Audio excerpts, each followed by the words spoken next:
In a quiet residential neighborhood slightly removed from the hustle and bustle of New York, there stands an old-fashioned two-story house. Its wooden exterior, painted white, are faded in some places a testament to the years of weather it has endured.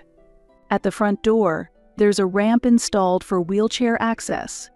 In this house, I, Julia Brown, lived peacefully with my mother-in-law Dolly, at least until one fateful day. Don't meddle in things that don't concern you. If you can't hand over your full salary to me, then leave. The moment these shocking words left my sister-in-law Marlene's mouth, my world turned upside down. What? My voice was hoarse with astonishment. Marlene continued with a triumphant look. I am the daughter of this house, and you are just an outsider. I'll let you stay if you hand over your salary every month. If you don't like that, then leave.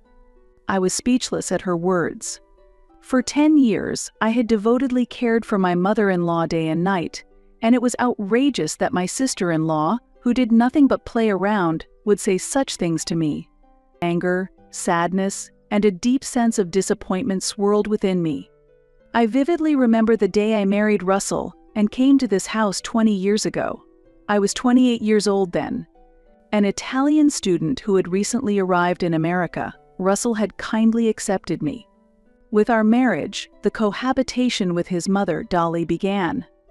Russell's father had already passed away, and living with Dolly stemmed from Russell's filial piety, as he couldn't leave his mother alone. At first, I was anxious. Living in a foreign country with a mother-in-law who spoke a different language and came from a different culture was daunting. However, Dolly seemed to sense my anxiety and always greeted me with a smile. "Julia, it must be tough getting used to life in America. If you ever need anything, don't hesitate to ask," she would say.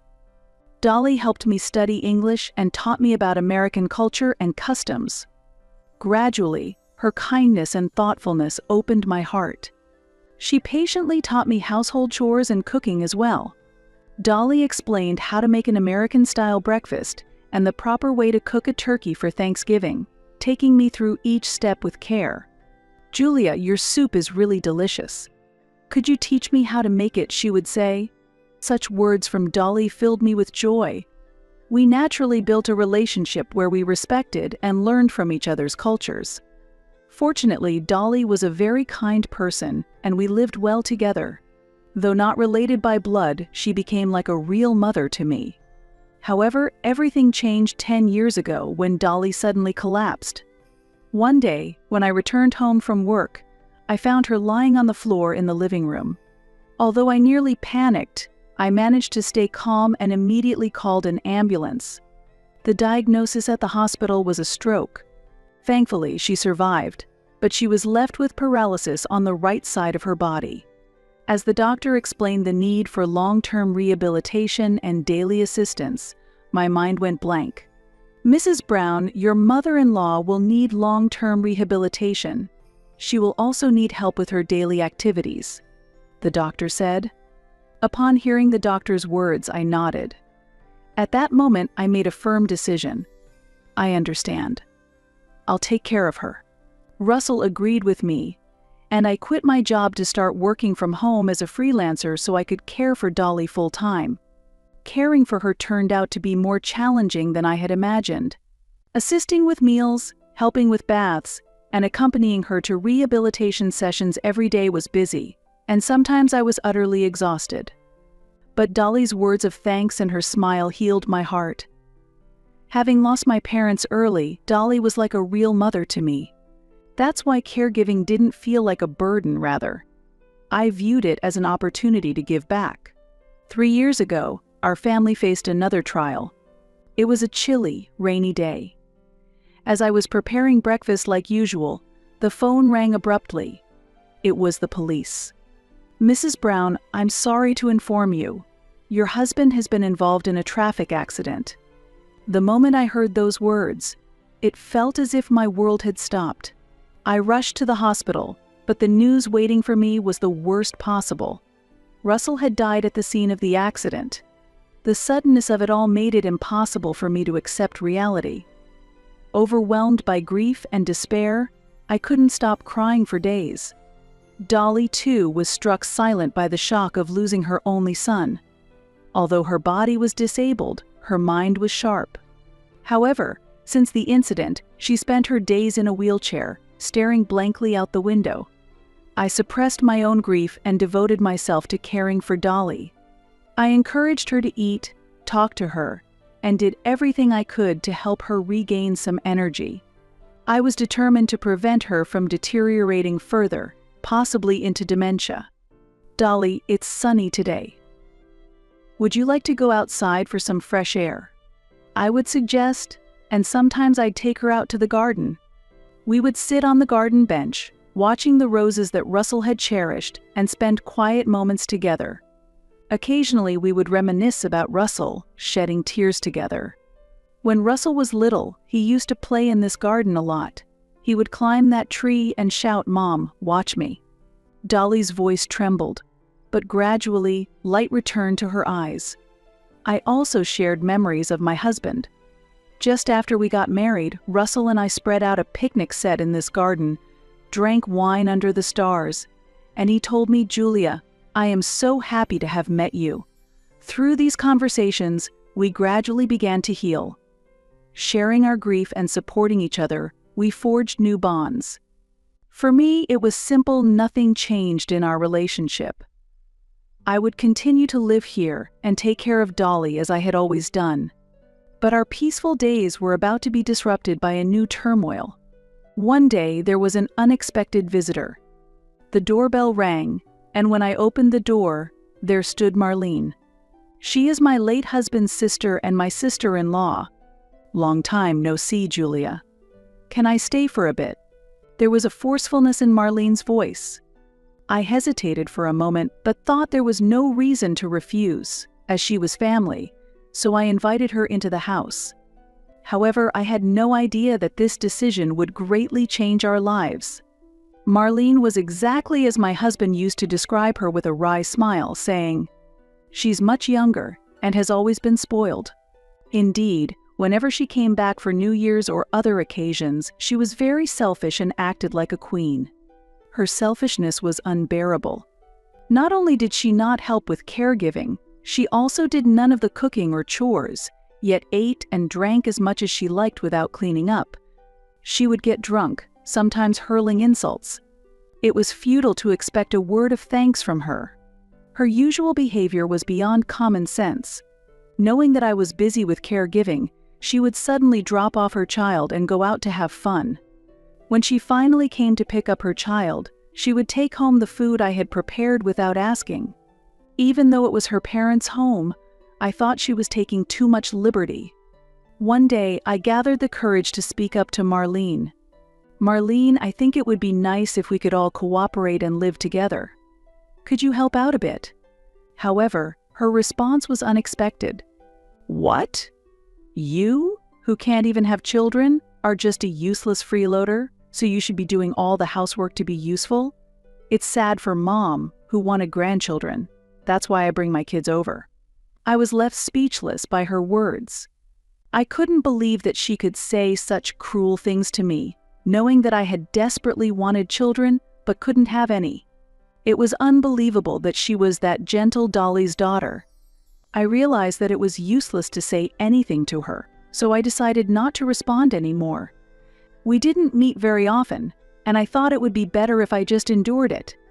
While I wished to live peacefully, Marlene's visits became more and more frequent. One day, Dolly asked Marlene, "Marlene, why do you leave the children here so often and come back so late at night?" Marlene replied as if making an excuse, "I started a part-time job because I need more money for the children now."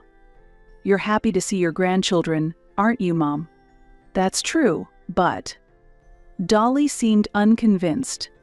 The children were still young, yet she was working at night. I also wondered why she would need to work nights when she wasn't struggling financially, but I kept silent.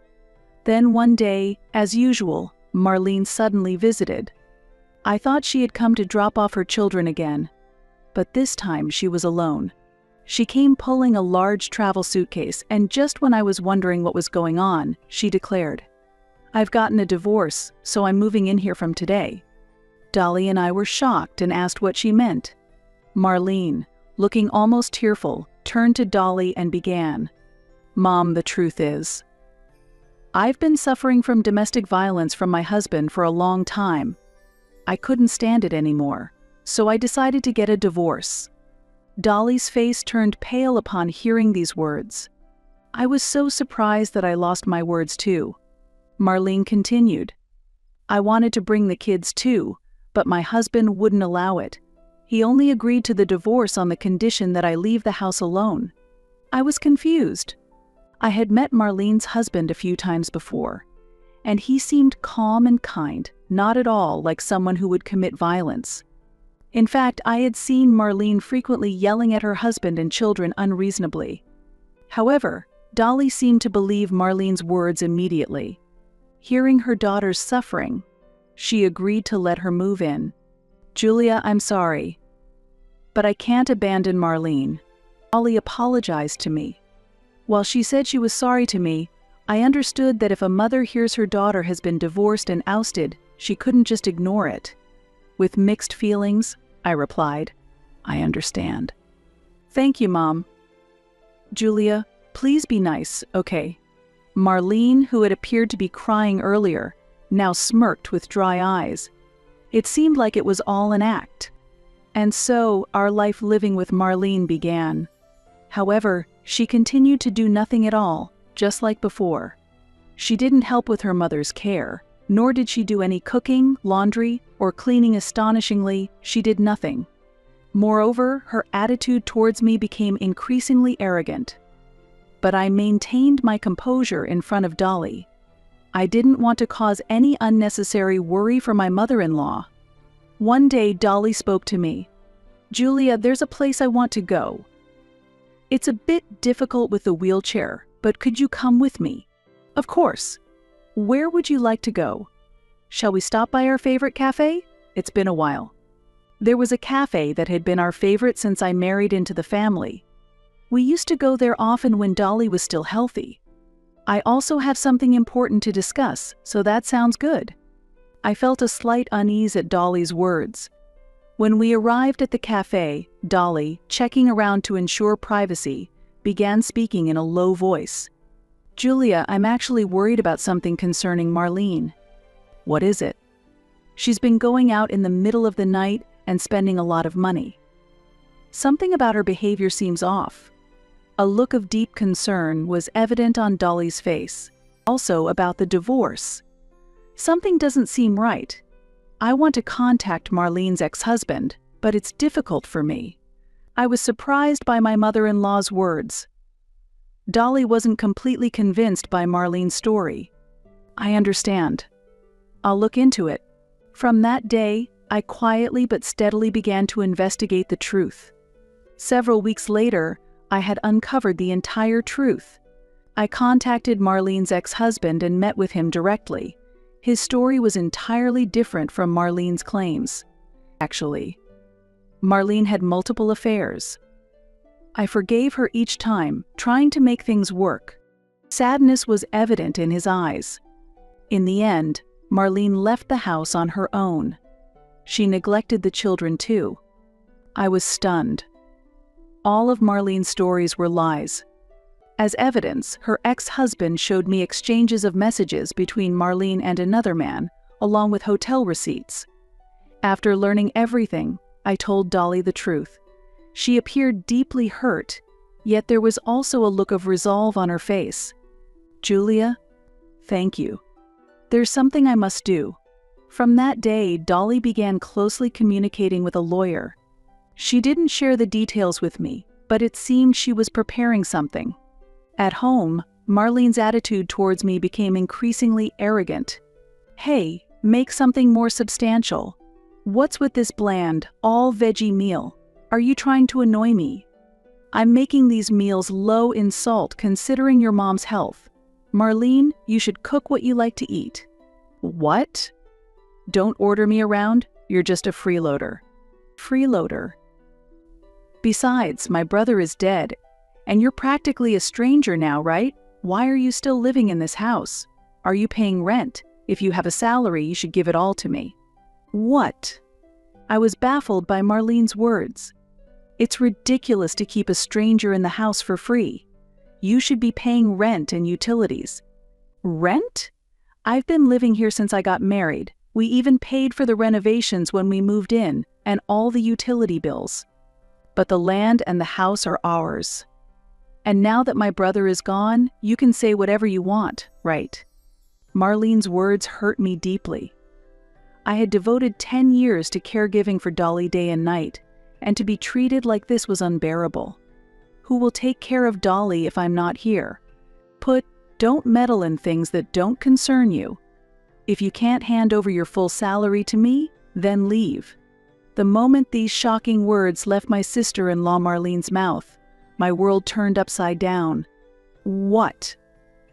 And you have the nerve to say such awful things while I take care of everything around the house. But Marlene just scoffed at me, as if mocking my efforts. Isn't it natural to get money from someone who's not even family staying in the house? It's ridiculous how you act as if you're doing me a favor. You must really be after the inheritance. I understand. If that's how you feel, I'll leave. I couldn't believe that Marlene, who had no intention of taking care of her own mother, was serious, so I immediately called a nursing home. And so it was decided that Dolly would move into a nursing home as I moved out. Afterward, Dolly's health seemed to decline. I visited her every day, cherishing the time I could spend with her, though we were apart. I'm so sorry, Julia. I can't believe she kicked you out. I tried to tell her to reconsider, but she wouldn't listen. Dolly, don't worry about it. Just call me if you need anything. But the end came suddenly. One day, I received a call that Dolly had a seizure due to her chronic condition. I rushed to the facility, but Marlene was nowhere to be seen. Dolly. Hang in there. I called out desperately. Dolly grasped my hand and spoke in a feeble voice. Julia. You really were. A good daughter. Dolly, don't talk like that. We still have time to spend together. Tears overflowed from my eyes. It's okay. Everything is prepared. I believe in you. With those words, Dolly quietly closed her eyes. Despite the doctor's best efforts, Dolly passed away. I regretted not being able to say a proper goodbye or express enough gratitude to her. I couldn't stop crying. A few days after Dolly's funeral, all the relatives gathered at the house where only Marlene now lived. It seemed that Dolly had requested all family members to be present when her will was disclosed. The lawyer Dolly had hired surveyed the room and began to explain. Before I read the will, at the deceased's request, she left a recorded message in her own voice. Please listen. Dolly's voice began to play, and everyone listened intently to her words. Thank you all for gathering here. I appreciate the relationships we shared during my life. I will now speak about the distribution of my estate. While it's not a vast amount, I requested your presence to avoid any trouble. First, to my daughter Marlene, I leave $100,000. Although she did not contribute at all to caring for her parents, she has young children and has gone through a divorce. I hope she uses this for the children's needs and as alimony, so I leave her only the statutory portion. Marlene gasped in astonishment. What? Statutory portion? It's not everything. Whispers spread among the relatives. Marlene is divorced? She hasn't shown her face at family gatherings for years. Alimony? Aren't the kids with her? Wasn't Julia, Russell's wife, the one who cared for Dolly all by herself? Marlene, faced with the stares of all her relatives, turned red and trembled with clenched fists. The atmosphere was charged as the family digested the revelations of Dolly's final wishes and Marlene's true character. Dolly's voice continued. Those of you hearing about Marlene's divorce for the first time might be surprised. The cause was her infidelity. It would be one thing if she were neglecting my care to focus on her family, but she was neither looking after her children nor faithful, choosing to spend her time with her lover instead. Her husband caught her and divorced her, and she lost custody of the children. I truly do not want to leave Marlene a single penny, but knowing her, she would claim her rights. To avoid any trouble for the other heirs, I will leave her only half of the statutory share. I hope she uses it to properly pay off her marital obligations, and that the remainder is used for the benefit of her children. There were gasps of surprise from the relatives, and Marlene's complexion changed. Julia, thank you for coming into our family and for all your dedication over the years. I loved everything about you. It must have been so hard for you when Russell passed away so young, yet you bravely stood by me and cared for me in our home. Tears streamed down my face. To Julia, I bequeath the same amount of $100,000, as well as our home and land. You are free to sell or rent the house, but I would be delighted if you remember the days we spent together there. Dolly, I only heard about the contents of the will just now. I calmly responded. Moreover, Dolly knew about your divorce. She heard it directly from your ex-husband. Marlene's face turned pale. I continued. Your husband repeatedly tried to mend things for the sake of the children, despite your continuous affairs.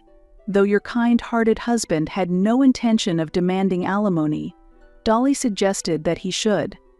The relatives' glances at Marlene were filled with disdain. Finally, I said, also, it seems like you're upset about the inheritance I'm receiving, but you should know that I was legally adopted by Dolly. Legally, I am as much her child as you are. Marlene's face went ashen, and she collapsed on the spot. Applause rose from the relatives towards me. Some were tearful. It's good to see you rewarded after all your years of caring for Dolly. One said, you seemed more like her real daughter than just a daughter-in-law. Another added, if you ever need help, just call us, someone else offered. I bowed deeply. Thank you. It seems that Dolly had gathered everyone to ensure that there were no misunderstandings or unwarranted rumors about the inheritance after I received it. Afterwards, Marlene left the house cursing. Although she had to pay alimony to her ex-husband from her share of the inheritance, it seemed her life afterwards was challenging. Now I am living leisurely, sorting through the belongings in the old house. The lawyer gave me the recording of Dolly reading her will.